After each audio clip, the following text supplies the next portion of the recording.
Love you to brother. मेरी किस्मत में यही लिखा है, लड़के ही।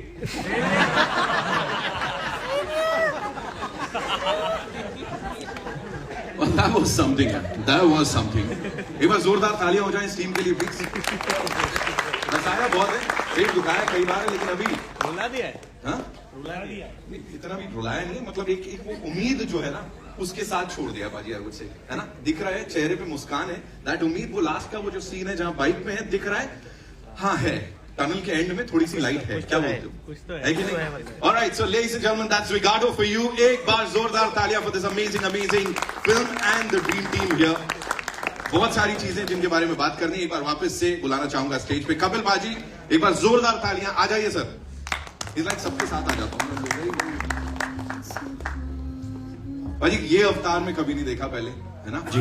खुद के लिए कितना शॉकिंग था अभी यहाँ बैठ के सबके बीच ये ट्रेलर और ये रिस्पॉन्स, खुद के लिए कितना शॉकिंग था, सही बताइए। आप सब लोगों को ट्रेलर अच्छा लगा? तो थैंक यू। मुझे बड़े सारे लोग पूछते हैं आप इस कैरेक्टर में घुसे कैसे। मैंने कहा मैं अभी तक निकला ही नहीं हूँ इस कैरेक्टर से, क्योंकि टीवी इंडस्ट्री में आने से पहले, मुंबई आने से पहले बड़े छोटे छोटे काम हम सभी करते हैं अपनी पॉकेट मनी के लिए। तो मुझे जब हम लोग कनाडा में हम लोग टोरंटो फिल्म फेस्टिवल के लिए गए, तो तब मुझे बातों बातों मैंने नंता मैम से शेयर किया। मैंने कहा मैम मैं ना एक बार कोक कंपनी जो कोका कोला, उसमें एज ए हेल्पर काम करता था। तो उसमें इस तरह की स्ट्रगल नहीं होती थी उस समय, ऑफ कोर्स एप्स वगैरह नहीं होती थी, और एक सेल्समैन होते थे जो उसी ट्रक को चलाते भी थे और उसके साथ एक हेल्पर होता था। तो क्योंकि उसकी डिमांड बहुत थी, नई एक रेवोल्यूशन आया था उस समय 90s में, तो हमें वो प्रॉब्लम्स तो नहीं कभी फेस करनी पड़ी। हाँ, मेहनत होती थी ऑफ कोर्स, लेकिन जब ये फिल्म की मैंने स्क्रिप्ट पढ़ी और फिर नंदिता मैम ने इतनी रिसर्च के साथ बताया कि ये किस तरीके से ये लोग अपना काम करते हैं, इनको कितना एक पर डिलीवरी पैसा मिलता है और कितना मुश्किल है इनके लिए। सो कहीं ना कहीं वो जिंदगी मैंने बड़ी करीब से देखी हुई है अपने शहर में। ठीक है, समय के हिसाब से थोड़ी थोड़ी चीजें बदलती रहती हैं, पर मेरे लिए शायद इतना मुश्किल नहीं था। और दूसरी बात यह है कि जब आपका कैप्टन, आपकी डायरेक्टर, ये खुद अच्छी एक्टर है, तो चाह के भी आप ओवर एक्टिंग नहीं कर सकते हो, ये पकड़ देती है उसी समय।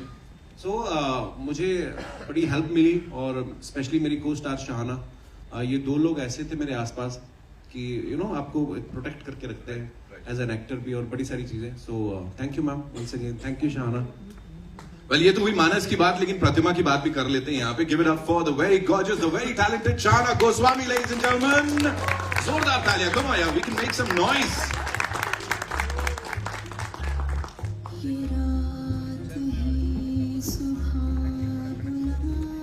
There you go. Congratulations on this. This looks fantabulous. And first of all, you're teary-eyed or what? Oh, no, that's... No, you're not? Okay. थोड़ा सा हम emotional सब हो रहे हैं यहाँ पे। Tell me one thing, आपकी अपनी एक कहानी है इसमें. You have your own journey. You're not just playing his wife. There is much more to it. So what was the character like? क्या लेस थी जिसमें घुसना पड़ा? And are you out of it, or just like the gentleman here said, he's still into it? I think हमें हर character में कहीं एक कोई चीज मिल जाती है जो आप अपनी पर्सनालिटी या अपनी किसी चीज से जोड़ सकते हो। तो प्रतिमा की तरह आई थिंक प्रतिमा बहुत होपफुल है एज अ पर्सन, बहुत ऑप्टिमिस्टिक है, और वो मैं बचपन से ही ऐसी हूँ। मुझे हर चीज में सिल्वर लाइनिंग दिखती है, मैं हर चीज में एक उम्मीद के साथ जीती हूँ, एंड उम्मीद यही रहती है कि लोग अच्छे होंगे, चीजें अच्छी होंगी। तो उसका जो जर्नी है वो उस उम्मीद के बलबूते पे ही चलता है, और उसके लिए वो जर्नी हल्की सी आसान हो जाती है क्योंकि उसमें एक उम्मीद है, वो एक हंसी है। और आई थिंक वही वो चाहती है, वो देखती है किस तरह से मानस स्ट्रगल कर रहे हैं, उनके लिए वो एक बर्डन बन रहा है अपनी फैमिली को सपोर्ट करना। एक उनकी जो निजी जिंदगी बदल गई, एक फैक्ट्री में मैनेजर थे, अब वो एक कुछ और काम कर रहे हैं, लेकिन वो चाहती है कि वो उसको आसान करे उस जिंदगी को, and the other thing that I loved is कि रिलेशनशिप जो उनकी है वो एक्चुअल पार्टनरशिप की है। उनमें प्यार भी है, दोस्ती भी है, एक उतार चढ़ाव जो रेगुलर होते हैं वो एक सिचुएशन में वो भी है। So it was just a very beautiful character. हाँ, वो ऑप्टिमिज्म शायद मुझ में that सिल्वर लाइनिंग, जैसा पाजी ने भी अभी यहाँ पे कहा था कि सेंटी हो गए सब लोग, और लग रहा है कि यार दिल को छुएगा। आई थिंक वो जो कॉमन लोगों से उठाया हुआ चीजें है ना, वो ही यहाँ पे मैटर करती है। इन दो कैरेक्टर्स को जिन्होंने जीवांत किया, I would say, ladies and gentleman, the very talented writer director, producer. Give it up for Nandita Das. जोरदार तालियां बनती है because this is a beautiful initiative. Nandita Das Initiatives का वेलकम. पहले आप वाह अच्छा लग रहा है मैम. कंग्रेचुलेशंस जी. हमारी टीम में असली प्यार बिल्कुल दिख रहा है, हमें दिख रहा है. Okay, first and foremost Nandita Das initiatives. तो ऐसे इनिशिएटिव लेने की वजह से ये नाम है बिकॉज ये बड़ा यूनिक सा है अपने आप में.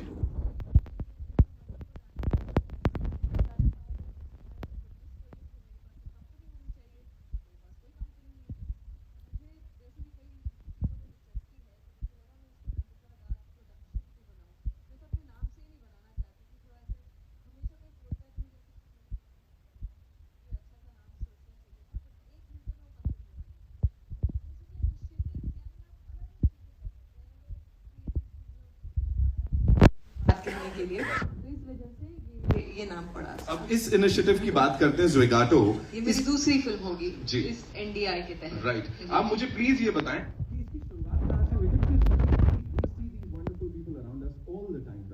कहीं वो कौन सी एक चीज थी जहाँ ये जर्मिनेट हुआ कि इस पे बनानी चाहिए मुझे? ये कोविड के दौरान थी और हम लोग सब अपने घर के अंदर बैठे हुए थे, एक तरह से स्टे होम स्टे सेफ, जबकि दुनिया उथल पुथल हो रही थी. माइग्रेंट लेबरर्स की स्टोरी सुन रहे थे, तो मुझे लगा अच्छा होगा कि अगर हम एक न्यू इंडिया पे कुछ एक कहानी, 4 डायरेक्टर्स मिल के साथ आए और एक कोई एंथोलॉजी करें. तो मैंने 3 और मेरे जो दोस्त फिल्म मेकर्स हैं उनको इकट्ठा किया. मैं समीर नायर उनके पास गई, अपलॉज के पास, कि आप इसे प्रोड्यूस करिए. उन्होंने बहुत इसको भी उनको भी अच्छा लगा ये आइडिया. हम लोग बहुत बातें कर रहे थे. फिर धीरे धीरे एक डायरेक्टर गिरते गए साइड में, क्योंकि उन्होंने कहा कि नहीं हमारी तो बड़ी फिल्म आ रही है, हम ये 20 मिनट फिल्म के लिए अपना समय अभी नहीं दे सकते. तो जब वो निकलते गए तो हम इक्के दुक्के बचे रहे, तो वो एंथोलॉजी तो बन नहीं पाई. तो मैंने कहा चलिए, मैंने कोशिश की. फिर समीर नायर ने कहा कि नहीं अच्छी तुम्हारी कहानी अच्छी है, तुम इसको खींचो और इसको पूरी एक फीचर फिल्म बनाओ. तो मैंने कहा नहीं इसकी फीचर फिल्म नहीं बन सकती, ये एक दिन की कहानी है, बस इतना ही है इसमें. और मुझे रेटिंग एल्गोरिदम ये सब इतना समझ नहीं आता, मेरा गणित थोड़ा वीक है. तो उन्होंने कहा नहीं मुझे लगता है कि इसमें कुछ हो सकता है, तुम कोशिश करो. तो इनके धक्के मारने की वजह से मैंने इसको फिर लिखना शुरू किया और अब आपके सामने है ये फीचर फिल्म. अब बन गई, अब 1 दिन से 4 दिन की हो गई है कहानी. और इसमें जो प्रतिमा का जो कैरेक्टर है, जो पहले थोड़ा कम था, वो और उसकी जर्नी हो गई. उनके बच्चे हैं, 2 छोटे बच्चे जिनको हमने उनकी भी बहुत अच्छी कहानी, वो भी आपने देखा ट्रेलर में. तो एक आम आदमी और उनके परिवार की जो एक स्ट्रगल भी है, होप्स भी है, जिंदगी जैसे होती है उसमें एक चीज तो होती नहीं है, उसमें ह्यूमर भी है, उसमें दुख भी है, उसमें डिलेमास भी है. It's very life. तो हम उसको एक किसी उसमें सिर्फ डाल दें तो शायद वो जिंदगी जैसी नहीं लगेगी. Thank you so much for sharing all that so beautifully. And now, ladies and gentlemen, to invite on stage someone, this gentleman, इनको कंटेंट तभी फील होता है जब ये अच्छा कंटेंट दे पाते हैं लोगों को, फिर चाहे वो टीवी पे हो, ओटीटी पे हो या फिल्मों में हो. Mister Sameer Nair, ladies and gentlemen, CEO of Applause Entertainment. A big round of applause for him. Of course, they produced the movie. So welcome, so good to see you. And सबसे पहले मुझे ये बताइए सर, वो कौन सा एक, और ये बोर्ड रूम में हुआ या कैसे हुआ था, ये फैसला कैसे लिया गया था कि इस फिल्म को हमें बैक करना है?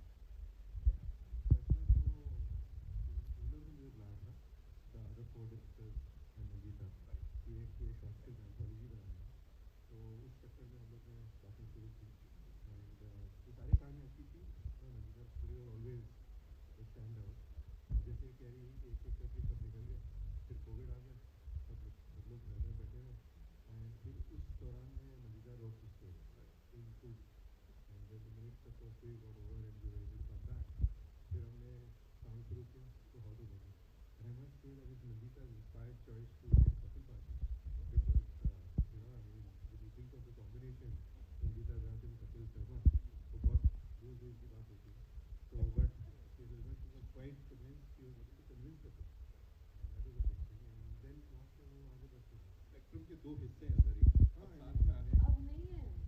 कई बार हमें दूर से लगता है कि ये बहुत ही अलग, मुझे भी लगा था हम दोनों बहुत अलग दुनिया के लोग हैं, पर अब क्योंकि एक दूसरे को जानने लगे, काम करने लगे, कई बार जो आपको लगता है कि आपके दायरे के लोग हैं, वो भी नहीं लोग हैं. मतलब दिल से इंसानी तौर पे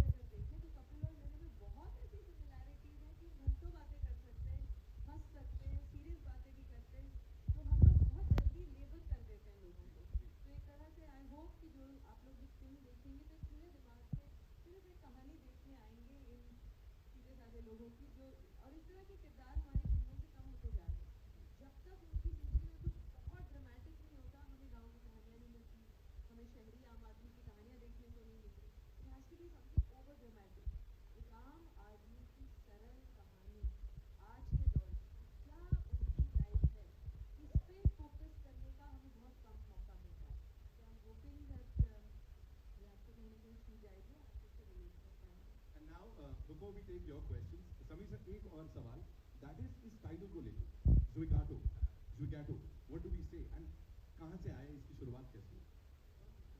नाइस साउंडिंग नेम, थोड़ा ऑड है, familiar भी है, which you do, that's good. वो हमारा आइडिया बिल्कुल नहीं था, आराम से ही था। It is just वो एक नाइस रेंज है ज़ुइगाटो।